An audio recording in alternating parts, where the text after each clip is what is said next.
Lots of people avoid cutting glass because they think it's unsafe, complicated, requires special tools, or requires special skills. The only thing you need to cut glass or mirrors that you don't have in your house is a glass cutter. Everything else you can find around your house. This is only about $5, under $5. It's a Red Devil, it's my favorite one on Amazon right now. And you can get a whole kit that includes oil and different size cutting heads and also a cutter on Amazon. And this is about $13 on Amazon right now. The other thing you need is some lubricating oil. This is just a 3-in-1 oil I keep in my handyman bag. It works great.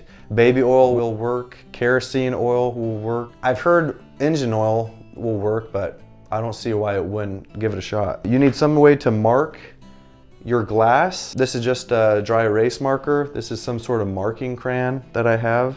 And then you'll need a straight edge, something to hold on to as you score the glass. So the first thing you're going to want to do, clean your glass.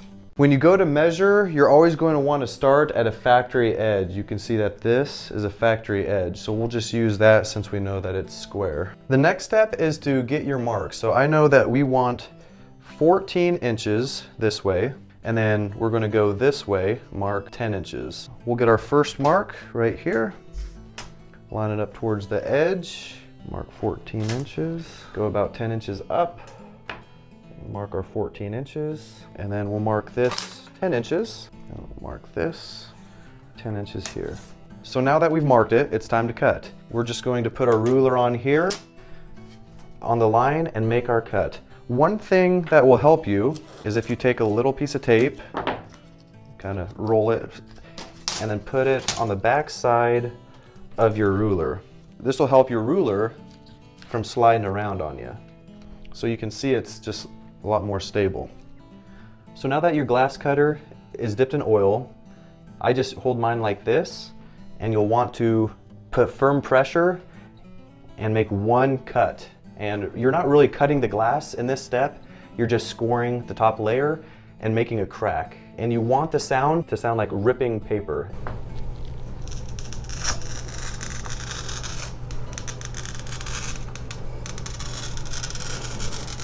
It's always a good idea to wear gloves and safety glasses when you're working with glass. But what you want to do, you want to find the edge of the table and hold on to it with one side, grab the other firm, and just push down. Just like that. Super simple. Now we'll flip it. So I'm going to try this one now.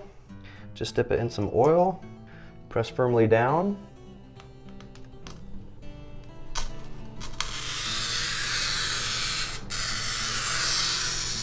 Just go fast and firm, just one solid yank. And you can see that line is just about perfect as your score mark. I've never had any trouble doing it this way. The directions tell you to dip your oil and score, and then they tell you to tap. And you could tap it from the bottom. Just like you could tap that like button if you don't mind. If you wonder what this teeth is on here for, this is, if you're doing a really small piece, you can just grab this by the teeth, and you can see if you're doing really small pieces, you can use that.